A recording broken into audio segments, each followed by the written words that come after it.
श्रीलक्ष्मीनारायणाष्टकम् आर्तानां दुःखशमने दीक्षितम् प्रभुमव्ययम् अशेष जगदाधारम् लक्ष्मीनारायणम् भजे। अपार करुणाम्भोधिम् आपदबान्धवमच्युतम् अशेष दुःखशान्त्यर्थम् लक्ष्मीनारायणम् भजे। भक्तानां वत्सलं भक्ति गम्यं सर्वगुणाकरम् अशेष दुःखशान्त्यर्थम् लक्ष्मीनारायणम् भजे।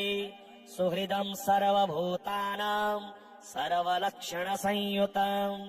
अशेष दुःखशान्त्यर्थम् लक्ष्मीनारायणम् भजे। चिदचित् सर्वजन्तूनाम् आधारम् वरदम् परम् अशेष दुःखशान्त्यर्थम् लक्ष्मीनारायणम् भजे। शङ्खचक्रधरम् देवम् लोकनाथम् दयानिधिम् अशेष दुःखशान्त्यर्थम् लक्ष्मीनारायणम् भजे। पीताम्बरधरम् विष्णुम् विलसत सूत्रशोभितम् अशेष दुःखशान्त्यर्थम् लक्ष्मीनारायणम् भजे। हस्तेन दक्षिणेन यजम् अभयप्रदमक्षरम् अशेष दुःखशान्त्यर्थम् लक्ष्मीनारायणम् भजे। यः पठेत् प्रातरुत्थाय लक्ष्मीनारायणाष्टकम् विमुक्तः सर्वपापेभ्यः विष्णुलोकम् स गच्छति। श्रीपुरुषोत्तमस्तोत्र दिव्यभूषण हेम निर्मित भूषितम् तुलसी प्रियम् ताहि आधर राजशेखर राजपूजित सुन्दरम् विश्ववन्दित चक्रधारक घोषकारक वैभवम् नौमितम् पुरुषोत्तमम् वरदायकम् परमेश्वरम् गुण्डिचामखधारकम् जनरञ्जनम् रथहासिनम् नीलपर्वत नीलमाधव भक्ततारण दुर्लभम् प्रेम मिश्रित वारिशीतल चन्दनायित केशवम् नौमितम् पुरुषोत्तमम् वरदायकम् परमेश्वरम्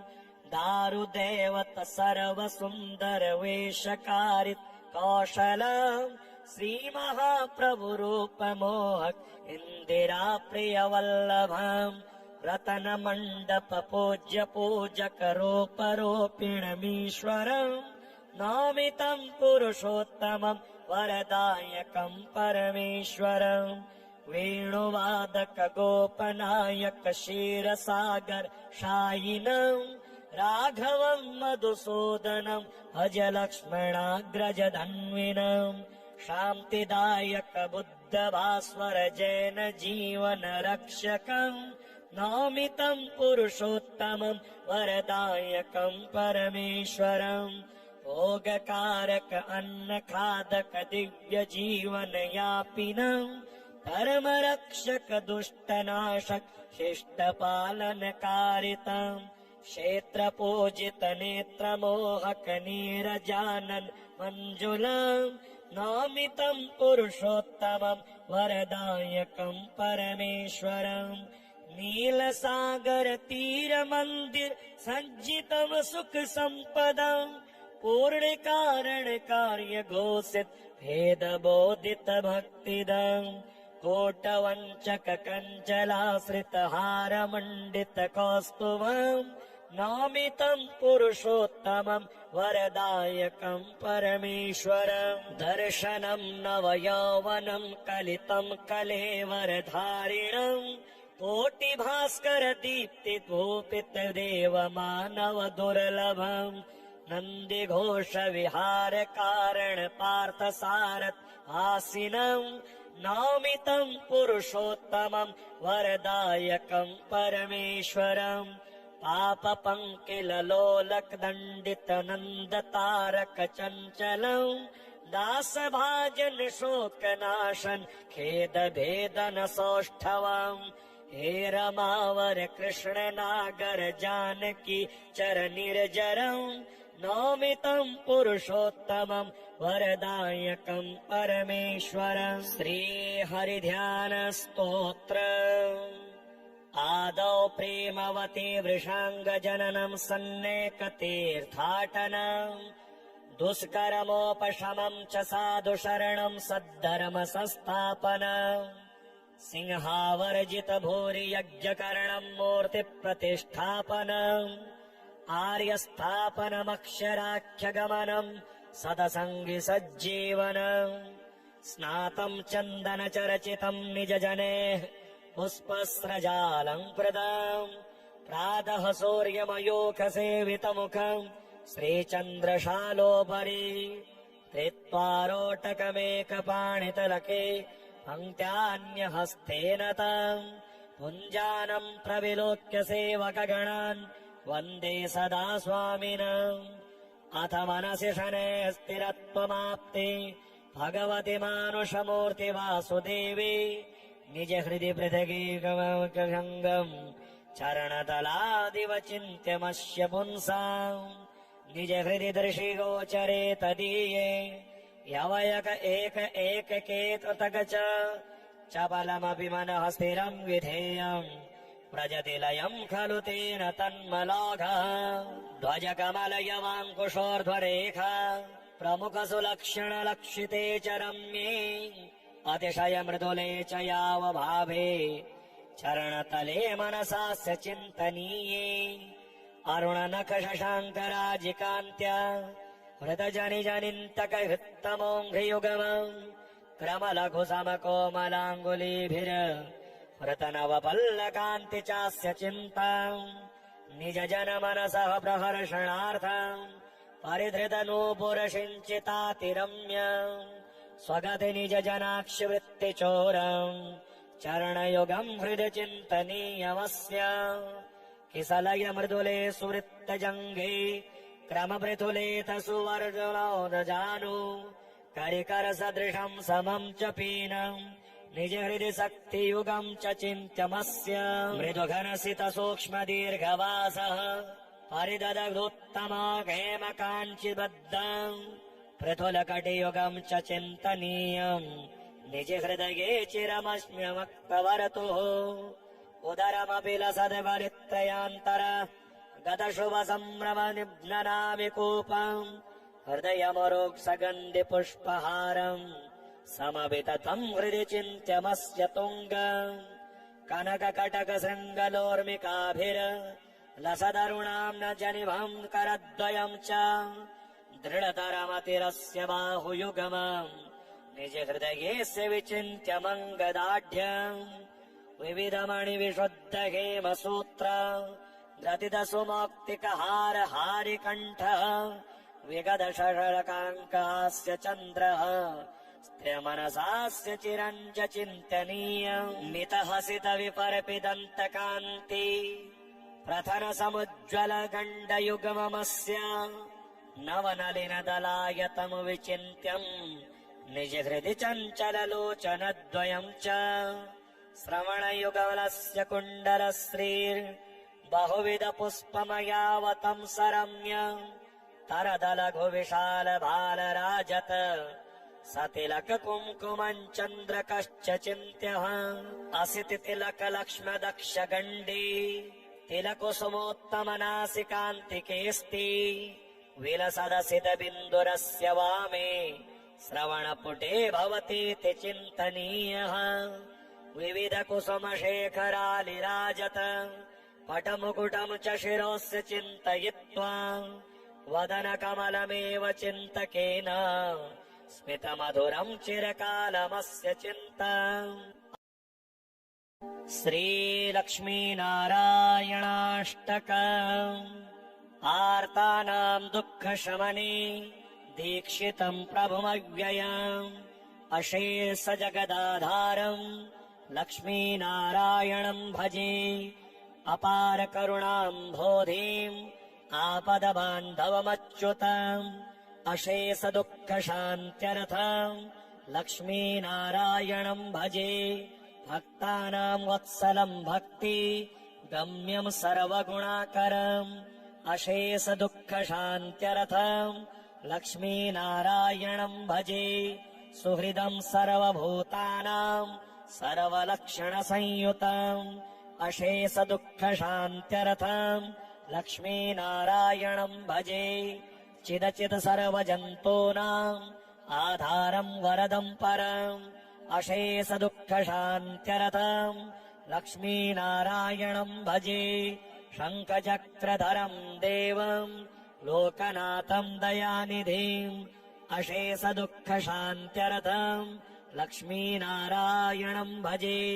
पीताम्बरधरम् विष्णुम् विलसत सूत्रशोभितम्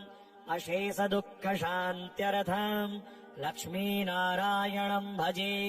हस्तेन दक्षिणेन यजम् अभयप्रदमक्षरम् अशेष दुःख शान्त्यर्थम् लक्ष्मीनारायणम् भजे यः पठेत् प्रातरुत्थाय लक्ष्मीनारायणाष्टकम् विमुक्तः सर्वपापेभ्यः विष्णुलोकम् स गच्छति श्रीपुरुषोत्तमस्तोत्र दिव्यभूषण हेम निर्मित भूषितम् तुलसी प्रियम् ताहि आधर राजशेखर राजपूजित सुन्दरम् विश्ववन्दित चक्रधारक घोषकारक वैभवम् नौमितम् पुरुषोत्तमम् वरदायकम् परमेश्वरम् गुण्डिचामकधारकम् जनरञ्जनमरथहासिनम् नीलपर्वत नीलमाधव भक्ततारण दुर्लभम् प्रेममिश्रित वारिशीतल चन्दनायित केशवम् नौमितम् पुरुषोत्तमम् वरदायकम् परमेश्वरम् दारुदेवत सर्वसुन्दर वेशकारित् कौशलम् श्रीमहाप्रभुरूपमोहक इन्दिरा प्रियवल्लभम् रतनमण्डप पूज्य पूजक रूपरूपिणमीश्वरम् नौमितम् पुरुषोत्तमम् वरदायकम् परमेश्वरम् वेणुवादक गोपनायक क्षीरसागर शायिनम् राघवम् मधुसूदनम् भज लक्ष्मणाग्रज धन्विनम् शान्तिदायक बुद्ध भास्वर जैन जीवन रक्षकम् नौमितम् पुरुषोत्तमम् वरदायकम् परमेश्वरम् भोगकारक अन्नखादक दिव्य जीवन यापिनम् धर्मरक्षक दुष्टनाशक शिष्टपालनकारितम् क्षेत्रपूजित नेत्रमोहक नीरजानन मञ्जुलम् नौमितम् पुरुषोत्तमम् वरदायकम् परमेश्वरम् नीलसागर तीर मंदिर सज्जितम् सुख सम्पदम् पूर्ण कारण कार्य घोषित भेद बोधित भक्तिदम् कोटवञ्चक कञ्चलाश्रित हार मण्डित कौस्तुभम् नौमितम् पुरुषोत्तमम् वरदायकम् परमेश्वरम् दर्शनम् नवयौवनम् कलितम् कलेवरधारिणम् कोटिभास्कर दीप्ति गोपित देव मानव दुर्लभम् नन्दी घोष विहार कारण पार्थ सारथ आसीनम् नौमितम् पुरुषोत्तमम् वरदायकम् परमेश्वरम् पाप पंकिल लोलक दण्डित नन्द तारक चञ्चलम् दास भाजन शोक नाशन खेद भेदन सौष्ठवम् हे रमावर कृष्ण नागर जानकी चर निर्जरम् नौमितम् पुरुषोत्तमम् वरदायकम् परमेश्वरम् श्रीहरिध्यान स्तोत्र आदौ प्रेमवती वृषांग जननम् सन्नेकतीर्थाटनम् दुष्कर्मोपशमम् च साधु शरणम् सद्धर्म संस्थापनम् सिंहावर्जित भूरि यज्ञकरणम् मूर्ति प्रतिष्ठापनम् आर्यस्थापनमक्षराख्यगमनम् सदसङ्गि सज्जीवनम् स्नातम् चन्दनचर्चितम् निजजनेः पुष्पस्रजालङ्कृतम् प्रातः सूर्यमयूखसेवितमुखम् श्रीचन्द्रशालोपरि धृत्वारोटकमेकपाणितलके पङ्क्त्यान्यहस्तेन ताम् पुञ्जानम् प्रविलोक्य सेवकगणान् वन्दे सदा स्वामिनम् अथ मनसि शनैः स्थिरत्वमाप्ते भगवति मानुषमूर्ति वासुदेवी निज हृदि पृथगेकमङ्गम् चरणतलादिव चिन्त्यमस्य पुंसाम् निज हृदि दर्शिगोचरे तदीये यवयक एककेतृतग च बलमपि मनः स्थिरम् विधेयम् व्रजति लयम् खलु तेन तन्मलाघः ध्वजकमलयवाङ्कुशोर्ध्वरेखा प्रमुखसुलक्षणलक्षिते च रम्ये अतिशय मृदुले च यावभावे चरणतले मनसास्य चिन्तनीये अरुणनखशशाङ्कराजिकान्त्या हृतजनिजनिन्तकहृत्तमोऽघ्रियुगमम् क्रमलघुसमकोमलाङ्गुलीभिर हृतनवपल्लकान्ति चास्य चिन्ताम् निज जनमनसः प्रहर्षणार्थम् परिधृतनूपुरसिञ्चितातिरम्य स्वगति निज जनाक्षिवृत्तिचोरम् चरणयुगम् हृदि चिन्तनीयमस्य किसलय मृदुले सुवृत्तजङ्गे क्रमपृथुलेत सुवर्गजानु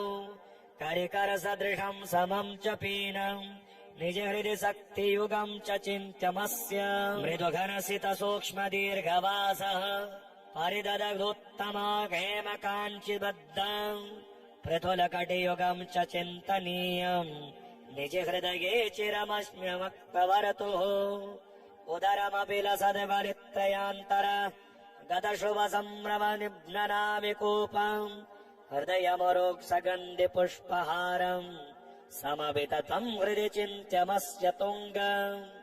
कनककटक शृङ्गलोर्मिकाभिर लसदरुणाम् न जनिभम् करद्वयम् च दृढतरमतिरस्य बाहुयुगमम् निज हृदयेस्य विचिन्त्यमङ्गदाढ्यम् विविधमणिविशुद्ध हेमसूत्र द्रतित सुमौक्तिकहार हारिकण्ठः विगद शशकाङ्कास्य चन्द्रः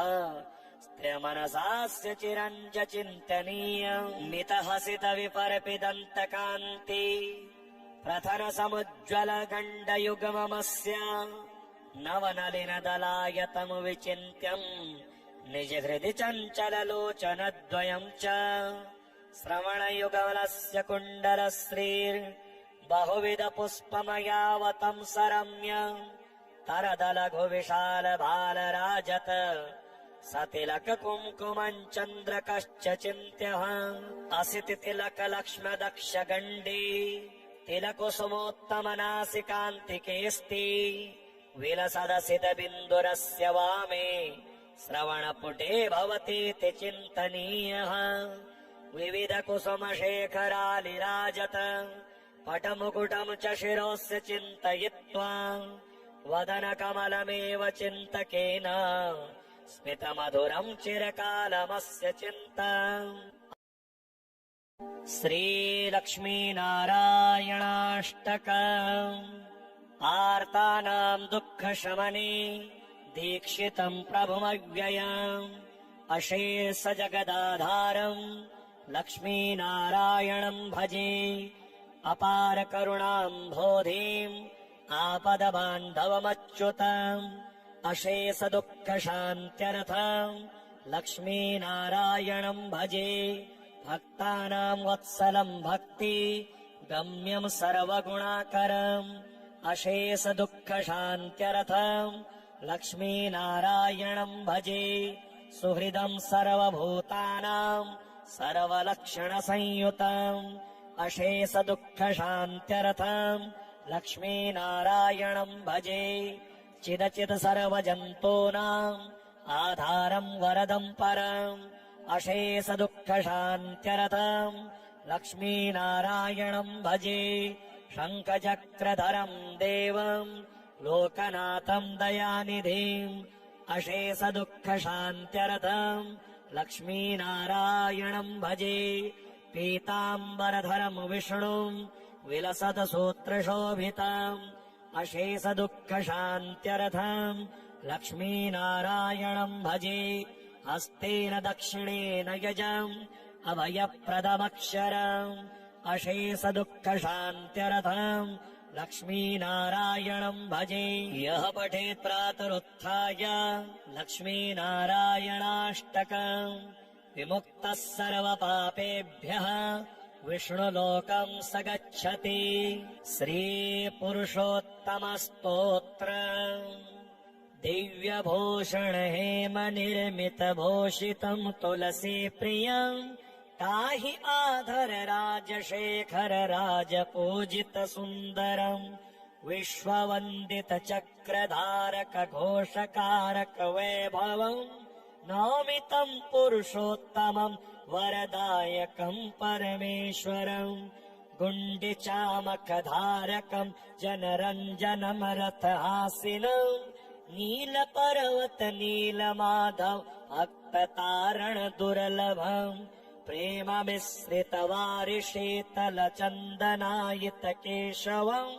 नौमितम् पुरुषोत्तमम् वरदायकम् परमेश्वरम्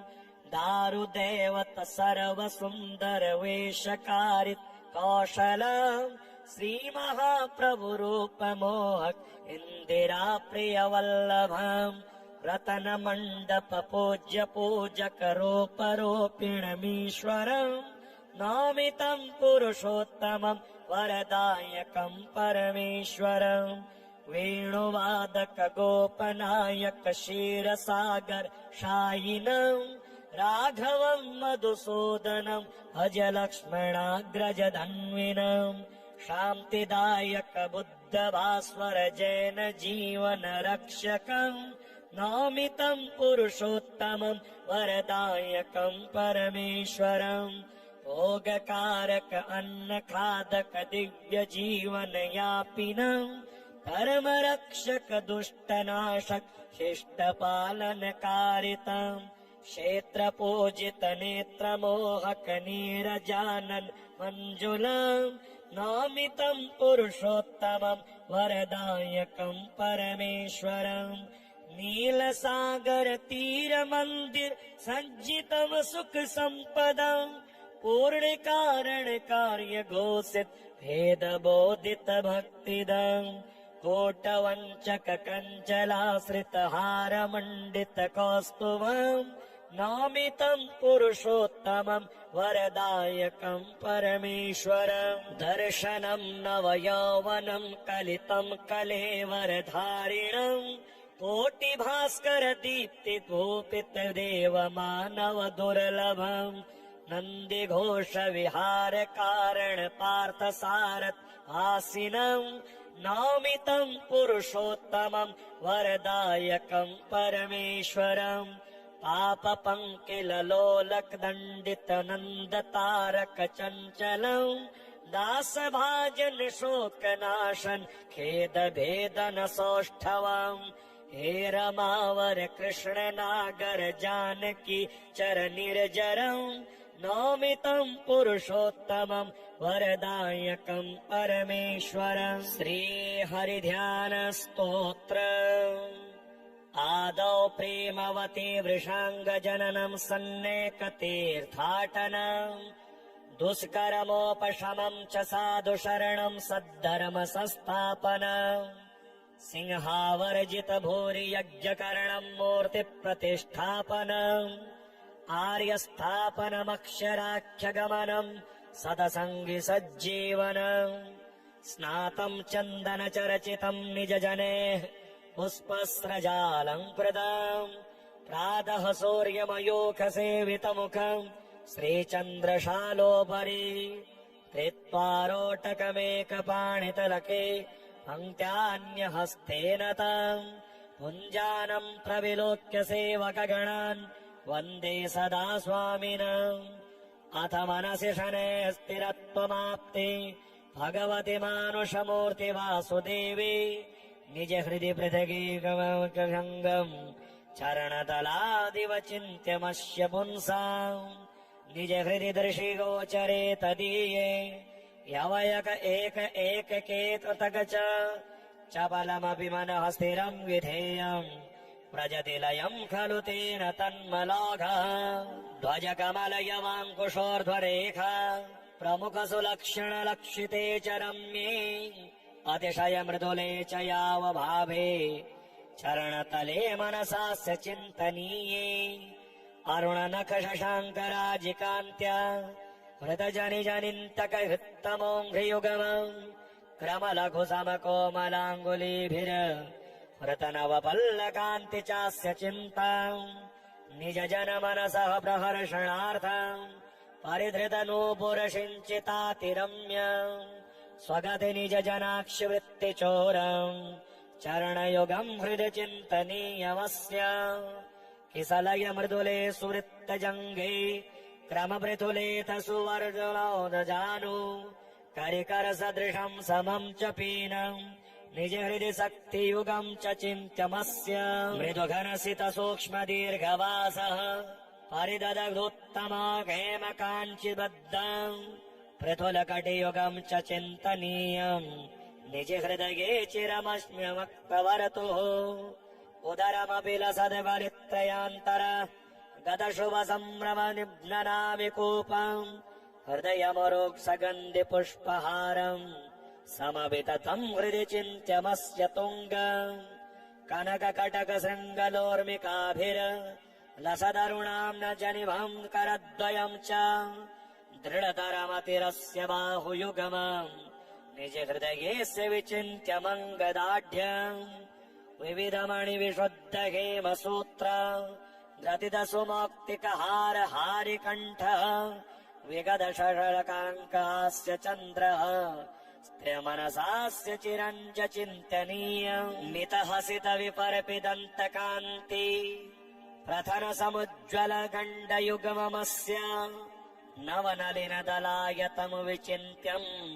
निज हृदि चञ्चललोचनद्वयम् च श्रवणयुगलस्य कुण्डलश्रीर्बहुविध पुष्पमयावतम् सरम्य तरदलघु विशाल बालराजत सतिलक कुङ्कुमम् चन्द्रकश्च चिन्त्यः असिति तिलक लक्ष्म दक्ष गण्डी तिलकुसुमोत्तम नासिकान्तिकेऽस्ति विलसदसित बिन्दुरस्य वामे श्रवणपुटे भवतीति चिन्तनीयः विविध कुसुम शेखरालिराजत पटमुकुटम् च शिरोस्य चिन्तयित्वा वदन कमलमेव चिन्तकेन स्मितमधुरम् चिरकालमस्य चिन्ता